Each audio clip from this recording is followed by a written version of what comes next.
Hello, everyone. Welcome to WGSN-DB Going Solo Network. This is the new streamingnetwork.com, home of the Going Solo and Going Bold. And we want to welcome you here to the Going Solo with Cece show. I am Cece Shatz, your host tonight. I'm the Doyenne of Relationship Building. I'm a divorce, dating, and a life coach. And we've got a terrific show here with you tonight. Tonight, we're going to be talking with Drew Deraney. He is with the Mindful Man Movement. Let's bring him forward. Hello, Drew. Cece, how are you? I am doing great. You are the founder of the Mindful Man Movement, a men's group that has launched a coaching practice dedicated to providing a safe place for men to share without judgment and to transform. And kudos to you for that, because I just don't think we can say enough for those that are helping individuals, transform their lives. So tell us a little bit about you and how you got into doing what you're doing now. Absolutely. Thank you so much. And it's a pleasure to be here. Yeah, I would say how I got here is, when we're young, we're told that life is linear, right? We're told by our parents, our family, and it's not malicious, but we're told if you do A plus B plus C, D is going to happen. And I really did do all the right things. Life did get in the way and kind of derailed it. And my circuitous route, started in, I was born in Brooklyn, New York, live in northern New Jersey in a town called Hohokus. And I have 3 children. I am divorced, and that's part of this whole story. And, the way I tell the story, it was back in July of 2015, I found out from my best friend, my wife was leaving me. She contacted my best friend and his wife and let them know. And thankfully they told me. And, I was blindsided because I was a man who, life was so crazy. I was just going through the motions. And, we had 3 kids, 7, 9, and 11. And that was probably the first big thing that really happened that really told me the life was different from what I had thought it would be. And we went through 3 years of mediation, and with that, divorce was final in April of 2018. And around that same time, I had worked in healthcare hospitals for 24 years, and I had submitted a HIPAA violation. The manager in my department accidentally let some patient information get discarded. I reported it. 10 days after I reported it, which happened to be about 10 days after my 50th birthday, which when I threw my birthday party, went from a good day to not so good day when I was called into human resources and I was fired for a leadership change. And 7 weeks after that, LinkedIn had an alert to congratulate so-and-so on her promotion. So she got promoted. I got let go. And as a man who, I tied my self-identity to my marriage and my job, which is unhealthy. And I lost both in 6 months. So I started that tailspin, and then about 7 to 10 days after I got fired, my son had suicidal ideations. He was only 14 at the time. Thankfully, his girlfriend talked him down, but we had to deal with that. And then we were told we really should get him some assistance, and the place we had in mind didn't have a bed available for 40 days.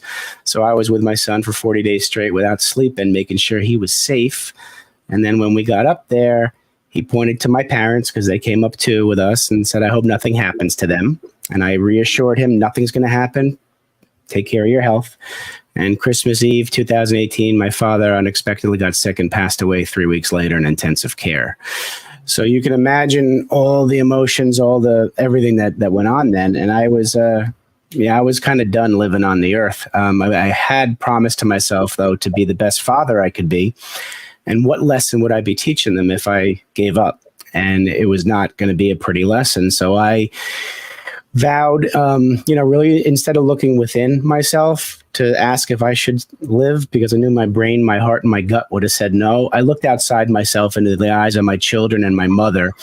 And I said, I'm going to persevere. My purpose right now is to take care of them, make sure they're okay. Thing is, I just did it in an unhealthy way. The way men are told, we're told to man up, suck it up, don't ask for help, shun your support systems, just fix it. So I did that. And on the other side, my mom was okay, kids were okay. I was absolutely empty. I was living with that victim mindset, blame mindset, blaming the wife for the divorce, the boss for the job firing, myself for my son, and I blame God for my dad. So you talk about a very unhealthy way to live. I really didn't know what my next step was. And I ended up receiving a cold call, and the company asked me if I wanted to buy a franchise. And I was like, well, I did always want to own my own company. It's just that my father was with IBM for 35 years, and he always trained me not to, because you follow what you're told. The positive in this is about a month before my dad got sick, at his birthday party, he told me how proud he was of me for everything I went through. And he realizes I'm not happy. And if he wants me to be happy, do whatever I need to do to be happy. Mom and dad are going to support you no matter what. And I'm a 50-year-old man. I embraced that with dad. And that's when I started my company called Profit Compassion, because I know people can profit from compassion, and we can profit from people being compassionate to us. I was going to start my own healthcare consulting company where I would educate caregivers on how to effectively help patients and families navigate the plan of care so they can come out healthier than when they get to the hospital. I felt I could impact it stronger on the outside than on the inside. When my dad died, Cece, I let that dream die. I had so many self-limiting beliefs, and I listened to the people about the franchise. I rationalized and said, well, that's like owning my own company. Yeah, I got to pay a hefty franchise fee. No, I don't really want to be in. It was about business consulting, helping companies save money, which is a nice place to be in, but helping patients in a hospital to me is more my passion. I bought this company, and I did 3.5 years of really not knowing how to run a company, and I lost a lot of money, and I was not happy. The silver lining, ironically, was COVID. A lot of bad stuff happened with COVID. There are a lot of positives that happen. I was forced to pivot with the company and really network virtually across the globe, because if I'm going to have clients that are companies, they have to be open. And I can't go see them in person. So I had to do something drastic. So I ended up meeting a book editor throughout this journey, and I've always wanted to write a book. I just never had content. Now I had content. And it was during this journey that my life transformed, because instead of putting pen to paper, we did the book writing like you and I are doing now. I would tell my story out loud and get recorded, and then Otter would download my voice onto words, and it'd be my words on paper, and I'd go with the editing. The thing was, I would be able, as I was working on a lot of self-awareness and self-reflection, I realized that let me tell as many people my story as who would listen, because I wanted to help people if they were in the same position I was. I started to heal myself from within by hearing my voice and into my own ears, and it was cathartic. And one morning I woke up. It was in August of 2022, a Saturday morning. I woke up knowing what my purpose in life was. I walked away from the franchise, breached a 10-year contract, and I started what I'm doing now because I really realized that I need to get men to start opening up, tell their story, share, and show emotions when appropriate, because I was doing it and I was healing myself. And when I started telling my story, other people would do the same, and they would tell me, wow, this feels good. And I started getting the reputation of somebody who can help break down walls. Yeah. And so this is my passion now. And so I say it happened by accident on the human side. I honestly believe I was put here for a reason, though, from a higher power. Yeah. Well, my story is similar to yours. I was in a divorce support group, and it was the same way. So both men and women. And it really did help telling, explaining your journey as you're living it, what you're going through, pain and the bumps in the road and all of that kind of stuff. And what I found is that a lot of those individuals may be a different story, but very similar to each other, Absolutely. And pain and everything that they go through. So, I understand, what you've tried to grow here with regards to the men, giving them a safe place in which to go to, where they can land, where they can transform, and stepping into their new single life. I think it's terrific. So do you, so it's the Mindful Man movement. So is it just about divorce recovery, or do you also cover everything, like a transition of whatever's going on in your life? Yeah, no, that's a good question. It encompasses all, to tell you the truth. What my ideal client is my full self, and what I mean by that is I want to serve middle managers in corporate executives, entrepreneurs, post-divorce males. If you're stuck in a relationship and you're not sure, what to do about it. If you're in your 30s and you're wondering what's going to happen the rest of your life, or if you're in your 50s and you're wondering about your legacy, because those are all the things that happen to me from 30 on. You end up asking a lot of questions to yourself as you get older, when more important things are important to you than what you used to be. So I don't want to leave any man behind. I'd love to get in front of a younger crowd. I'm helping between the 40 and 60-year-olds. I'd love to get in front of the 18 to 22-year-old men who, like I at that time, thought I was invincible, right? Mm-hmm. None of this is going to happen to me. Not that I want to instill fear in them. I want them at least to be prepared that something could happen, and let's be proactive and let's help you with your mindset so you're prepared if something like this happens, how to go about it more healthy. Well, the other thing is too, is they're, at a pivot, right, in their life. So they're coming out of being a, young adult into being an adult, making decisions for themselves, and then having to make decisions on a career, because a lot of them at 18, you're going into college and you're trying to figure out what you want to do for the rest of your life, and you don't have a clue what you want to do. So it would be great for guys to be able to connect with you and talk about, what they're going through, what, from some options. And because, a lot of it, and what I have found too, is that a lot of it we know within ourselves what the answers are. But sometimes it's just so buried deeply in there. We just need other people to drag it out of us, and that's what a coach is good for. Yep, I agree 100%. Yeah, we all have our blind spots, and a good coach, a good mentor, a safe person can help put up that mirror in front of you and show you what they see that you may not see. Yeah, absolutely. So I think that's great, and that's the benefit of having a coach and being a coach. And so absolutely. I want to make sure I put up, since we're talking about it, let's put up some of your contact information. So you can reach Drew at theprofitcompassion.com. That's profit, PROFIT, compassion, COMPASSION.com. And then, of course, it's Drew, DREW, at profitcompassion.com if you want to email him. So go ahead and do that. Absolutely. I think it's a great idea. So let's talk a little bit about some of the things you did to create this, this men's group, and then some of the other things you're doing. Like, you've written a book, and we did put the book up, so I want to make sure we mention that. I'll have what she's having. Memoir of Reform People Pleaser. You can get that on Amazon. So we have all the links for everything in our show notes. So just go to our show notes and you can just click on it. It should be able to go right to it.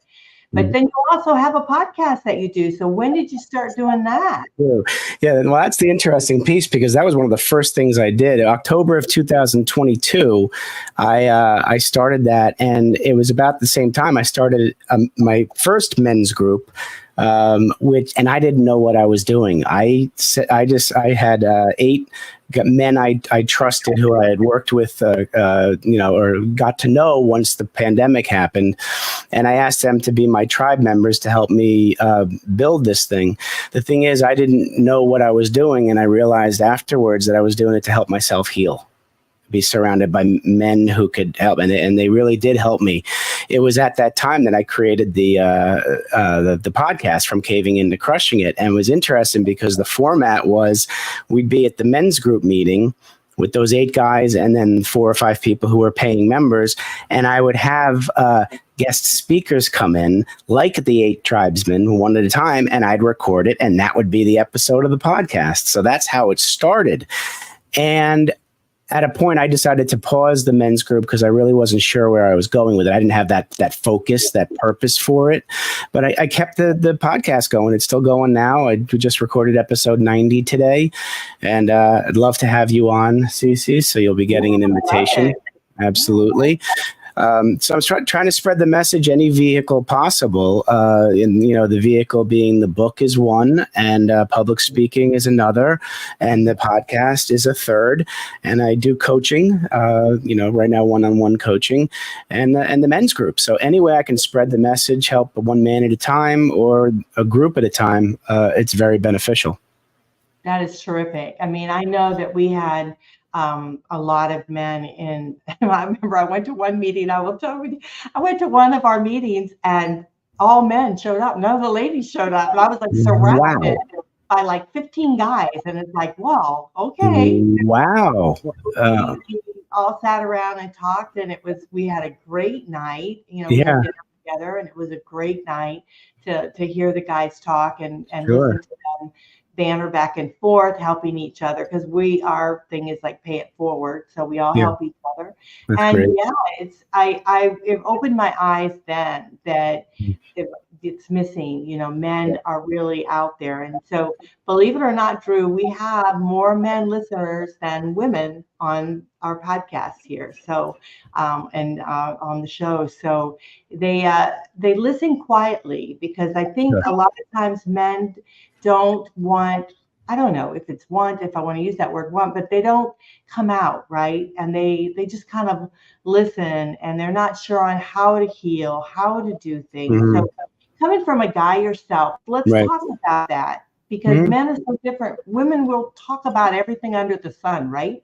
But men don't. And so let's talk about that. No, absolutely. I believe that when we're ready to talk, what we don't know is who to talk to.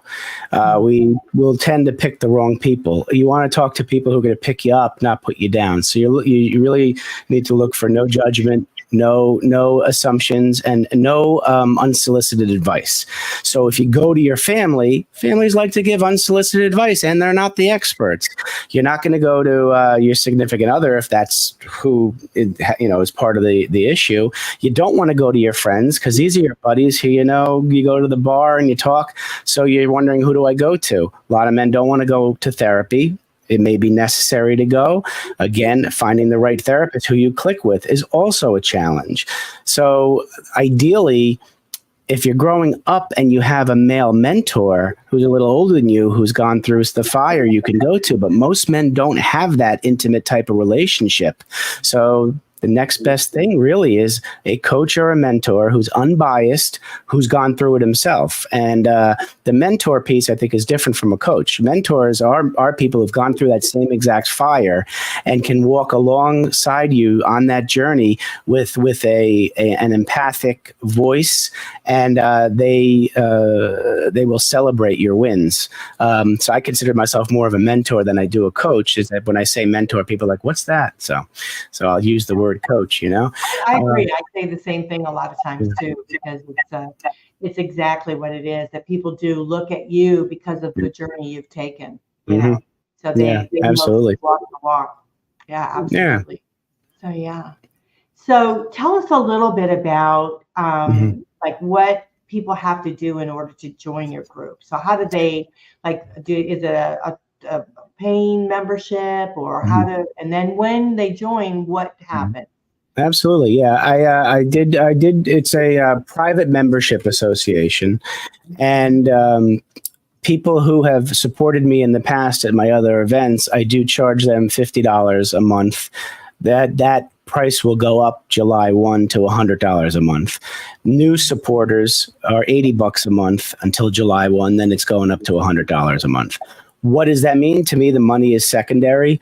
I do somewhat curate the group. I want to make sure that the man is open for personal development, is coachable, even in the men's group, and is willing to be vulnerable and share his story, because I'm surrounding him with a safe space where there's no judgment, there's no assumptions, there's no unsolicited advice, and it's men who also want to improve their personal development.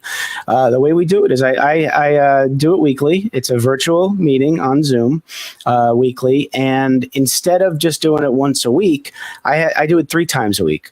So I do Mondays, 10 a.m. Eastern. I do Tuesdays, 6 p.m. Eastern. and Wednesdays 12:30 p.m. Eastern. Why do I do 3? I do 3 because it's the same content that whole week, same topic, except I want to be able to appeal to the corporate man. So that's why 6:30 p.m. Eastern, hopefully that can accommodate them. And East Coast, West Coast entrepreneur. So that's why, 10 a.m. on Mondays and 12:30 p.m. on Wednesdays. I also do it because each week is different, and somebody may have a really rough week and Monday's not good. Well, I don't want them to miss the week, so they can hop into the Tuesday or the Wednesday if they want. People can go to all 3 if they want that week. It is going to be different men, and even though the topic is the same, conversations can go in all different directions. So you don't know what you don't know.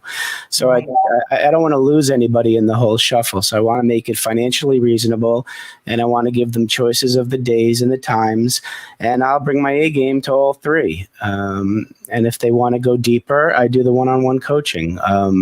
Similar topics, you just go deeper when it's one-on-one coaching. Right. No, I think it's great. It's nice. I like the idea of doing the joint, the group coaching, because it's, you hear other people, right? And so when you hear their journeys, you hear what they're going through. It's also a learning experience for you as an individual. So a group, you can take away a lot from a group environment. So I do definitely like that. So as you're moving forward, with the men, right, and they're making this transition, do you have any kind of like handouts or anything like that you give them? Is there any do you help them in that way? Because people learn in different ways, right? They hear one visual, all that. So do you have anything like that? Yeah, well, actually, during the men's group, I have a one-sheeter that I go over, and I do send it to them afterwards. It gives them what we talked about in the group. It's kind of like a worksheet, question with lines under it, and then have contemplative questions, and then some data to tie it together. For the coaching, I do too. I have a bunch of different learning PDFs, which I'll give to them after the sessions. My coaching session really, it's got 3 phases to it, where they get homework and accompanying documents to help them with that. And the first phase is always to meet the man where he is. We're always going after helping them define and design their desired identity. Because, we all, men and women alike, by the age of 7 to 10, 50% of our belief system, what we have of the world and ourselves, is kind of handed to us by who we're around. And by the age of 18, 90% is handed to us. And so by that age, you don't know if the belief system's yours or somebody else's. You're not contemplating that because you're young. It just takes some time. Some people take a lot longer than others. It took me 50 years to realize why I felt weird if I made a certain decision. Well, it's my standards may be different from the belief system, and you have that misalignment. Something's not jiving. And if you dive deep into it, you may realize that belief system I've been holding on to a year really wasn't mine. And so we do that identity, and what happens with that identity, now the man knows who he is. And once you know who you are, you want to know where you're going. So part 2 is helping them eliminate the self-limiting beliefs that they have with them that were tied to that old identity that wasn't their identity in the first place. And once you eliminate those self-limiting beliefs, now you know who you are and where you're going. And phase 3 is leading with purpose. We help you write your own story instead of letting others write it for you. Because if you sit on the sidelines, other people are going to write your story for you. So I don't want you to be isolated and not take action. And that's what we do. And so now these men know who they are, where they're going, and they are directing the path. Very good. Very good. Great information. I mean, it's tremendous. And so again, everyone, if this interests you, definitely contact Drew at profitcompassion.com. Check out his website, profitcompassion.com. So let me ask you, when you are, when you're doing some group meetings and things like that, do you segment them out for like business people versus, business problems versus individual personal problems? I mean, how do you sort that out? Because when you're in a group environment and then someone's talking about, their journey, like they get a divorce or something, and they're really upset. The business person may not want to hear that. So how do you separate that? Right. Well, all the men know ahead of time that it's about personal development. And I am a firm believer that there's no such thing as work-life balance. I think that's a farce. 24 hours in a day, let's pretend we sleep for 8. You have 16 hours. Right. You're going back and forth from each, and there are a lot of strengths we have in business that we really can bring to our home, and vice versa. And many people don't. They have that line of demarcation between work and home, and don't realize that you can have strengths in each and weaknesses in each. That you can work on the weaknesses and enhance the strengths. So they'll know coming in that the general topic is really to be a man. What it is to be a man. Overall. And your mindset's your mindset. If you have a positive mindset, that positive mindset's going to take you both at home and at work. So we can talk about any topic, whether it's professional or personal. It's how we think about it, how we frame our mindset. We want to go from a fixed to a growth mindset. We want to be able to show the men that the greatness is within inside of you. We just need to pull it out. And whether or not the example is a business example or a personal example, it's still important to that man. But we can use the same tools for your mindset and embodiment. So I don't really distinguish between the two. We'll have a topic. It could be procrastination. That could be the entire topic. And I may pose some questions. We go into breakouts and they talk amongst themselves and then come back in the group and share. So, and there's no topic that's off limits. Let's put it that way. Right. Yeah. That's interesting. Procrastination is like the world's most, everybody seems to have that problem. But Yep. yeah, it's definitely that. Well, yeah, I like that idea. I like the being able to, come together and realize that a lot of issues that we have affect us both at home and at business. So it's not, we kind of take it with us, right, when we go. So it's like you pack your lunch, you're packing your problems right along with them. They'll come together. Yep. Yeah, absolutely. Absolutely. Well, when we're talking about helping a man heal, is there anything particular that you can think of that we need to focus on that's different maybe from women? Is there anything like it, Well, I certainly know men and women think differently. I do know that we are much more similar than we are different in terms of what our needs are. Both men and women want to feel valued.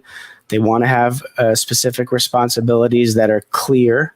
They want to have a purpose in life. And, I would say that society tells us that it's a weakness to be vulnerable. Now, you got to be careful when you're vulnerable. You got to bring it to the right people, because there are people who will shame you and whatnot. So certainly be careful who you're vulnerable to. Don't be afraid of doing it. Men are raised by thinking that they have to choose between being strong or being empathic and compassionate. And that's not really the case. But the dilemma is, how do I be strong without being and there's a word that starts with an A. That's not a nice word, right? And then how do I be empathic or compassionate or kind without being walked all over, right? There is a happy medium, and I truly believe I'm redefining what it means to man up. I want you to be strong, which means know your value, know your values, and I want you to be compassionate. I want you to be kind as opposed to nice. I think there's a difference. Nice men really don't have a solid boundary around their self-identity, and they don't protect themselves. So they will do something against their better judgment just to be nice and want people to like them, and then they'll get stepped all over. Kindness is, you can be strong. You have that boundary around the important things in life, your standards and your identity. You still are compassionate and do things for people, just not at your own expense. So strength and empathy at the same time is very important, and you don't have to choose between the two. So whether that's same or different from women, I'm not sure. I do know that if you can stop caring about what other people think about you, you are much better off in life. And that's why I wrote the book about me being a reformed people pleaser. There are people pleasing behaviors that are often misconstrued for being nice. You never say no. And a lot of it is you're wearing a mask all the time as a people pleaser. So you're not being authentic. And so people may like you because you're somebody acting like somebody else. And when you come out as your authentic self, People will say, like they've said to me, Drew, that's out of character. And I'll say, well, no, actually, that's in character. That's really me. And so they think, so you've been fooling me all these years? So it is a manipulative tactic, people pleasing. Yet if you're not aware of it, it's subconsciously manipulative, you know? Mm-hmm. So to be a man is a challenge right now because there's a blurred focus on our purpose in life. Yeah, definitely. I definitely agree with that. I totally agree with that. So now what would you say to those out there that are listening that, I mean, because our station is really about the transition, right? That we go for relationship loss of some sort, or whether it's work loss or, you know, relationships of some sort. And then they're trying to make that transition. What would you say to them as they're walking this step, as they're moving forward and through this? Because this is probably one of the difficult times for them.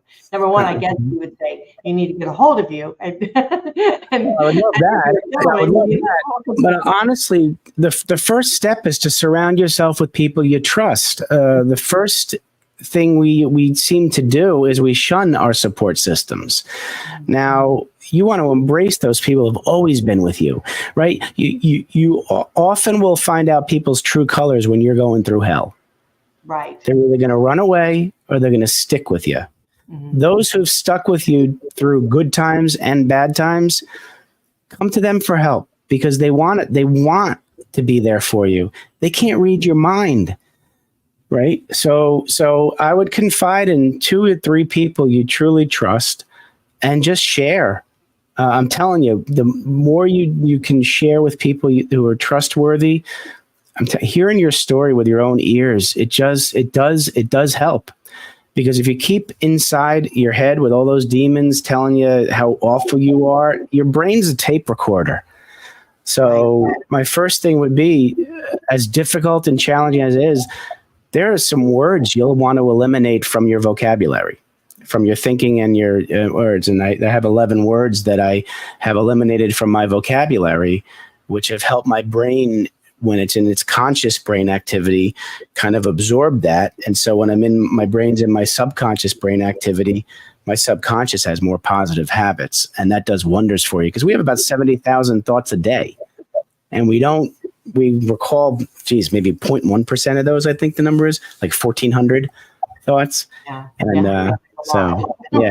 Self-awareness is really important. You've got to be able to acknowledge your feelings and emotions and your thoughts and don't ignore them, man. Don't suppress stuff. We're taught to suppress stuff as men, and we're suppressing a lot of toxins in our bodies, and that's why we're ended up dying younger than we really should. We gotta release these negative emotions, and there's toxins in our tears. We have tears for a reason, not to keep the stuff inside. Right. Well, too, I think in today's world, anxiety is so huge. Oh, yeah. Individuals are going through anxiety like crazy.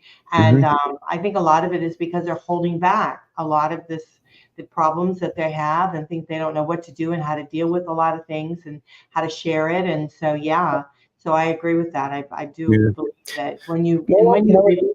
Cece, though, it also doesn't help that the powers that be out there, I believe there's strategically trying to divide us. Right now, there's a divide, say men and women, and whether you're religion and politics, all this divide. Too many labels put on all of us. I'm really here to take off all those labels and reunite men and women. There's such a gap right now. I want to bridge that gap. And it all starts with realizing that men cannot go it alone. Women cannot. Well, we can go it alone, just not as healthy if you have a strong man with a strong woman, strong team. We need that back in this country. Right. I totally agree with that. Yeah. And, I love what you do. I think it's terrific. So again, let's make sure we share everything. The Mindful Man movement, definitely go out and get the book. I'll have what she's having, Memoirs of a Reformed People Pleaser. And, there's so many of us out there, the people pleasers. So we need to read books and understand that. So definitely go to Amazon and purchase that book. And then listen to I mentioned how I wrote that. No, I don't think you did. The thought process is it's really the Drew of right now educating the Drew of years past. I kind of went over each decade of my life and looked at every single big decision I made, and I found patterns of people pleasing. And so I make suggestions on what, if I had known then what I know now, what I could have done differently. So it may help people read the book that way because they can apply the stuff before it happens to them. That's excellent information, definitely. And then, of course, your podcast, which is from craving in to crushing it, right? From caving in. Oh, I don't know why it's craving. Sorry about that. Yeah, caving. That's all right. That's all right. Well, it's one of those bloopers, but anyhow, it's, I think it's a great podcast. So you guys listen to it out there. It's definitely, I mean, I always say to everyone that it's a well, your body and your mind and your soul, everything, it's a well. You just need to fill it with positive information. Just keep reading, listening, doing all the things that you need to do in order to build your life the way you choose to build it. And absolutely. So, and that's the beauty of transforming, isn't it? Because it's amazing. I think transformation is terrible, but it really is a beautiful, wonderful thing. It is, and it doesn't have to be huge and big all at once. I tell people that you can change the direction of your life every 15 minutes. I say that right now, today starts now. Today starts now. Every second you say today starts now, we got a lot of opportunities in front of you. So. Oh, absolutely. Yeah, I always think that today is going to be a better day. It's going to be a good day when we get up. So yeah, I totally agree with that. Well, we're going to have to probably close the show here pretty soon, but I'd love to see if there's any last words or anything you'd like to share with our audience. I would just encourage all of you to carve out time during every day, 15, 20 minutes on just stillness, self-thought. You can sit with yourself. I think the biggest relationship that we can have is the one with ourselves. And people who are uncomfortable being alone are the ones who are going to have challenges in life, because when you rely on other people to take care of you and bring you up, you're going to be disappointed. The one person you can count on is yourself. And so with that, do not compromise commitments to yourself. Carve out time during the day to take care of yourself, even if it's just sitting with yourself and thinking. And the things that you can control, like the Serenity Prayer tells you, don't worry about the things you can't control. Focus on the things you can control and do something about it. The greatness is inside of you. You just got to pull it out. And if you can't do it yourself, ask somebody to help you, because there are a lot of people who do want to help you. Wow, excellent information. So again, everyone, it's the Mindful Man Movement, and you can go to his website, which is profitcompassion.com. That's profit, Profit, compassion, COMPASSION.com. And then if you want to email him, it's Drew and that's DREW at profitcompassion.com. So you can email him. Again, his book, we want to make sure that you guys get that, and also, listen to the podcast. So I want to thank you so much for being on the show here today. It's gone by very quickly, and we just love having you. And thank you for all that you do. We truly appreciate you. Absolutely, Cece. Thank you. And I appreciate you too, and everything you do too. Thank you. You're quite welcome. All right, everyone, we're going to wrap it up. You're listening to WGSN-DB Going Solo Network. We are on the new streamingnetwork.com, home of Going Solo and Going Bold. I hope you'll check out our new Roku station. We've got everything up there for you. And we are broadcasting live there on Roku. And all of our wonderful shows are there on demand, and it's free. So you just can go there and listen as much as you want. I am Cece Shatz, the host here tonight. I'm the Doyenne of Relationship Building, and you're listening to Going Solo with Cece. I'll catch you next time. Bye for now.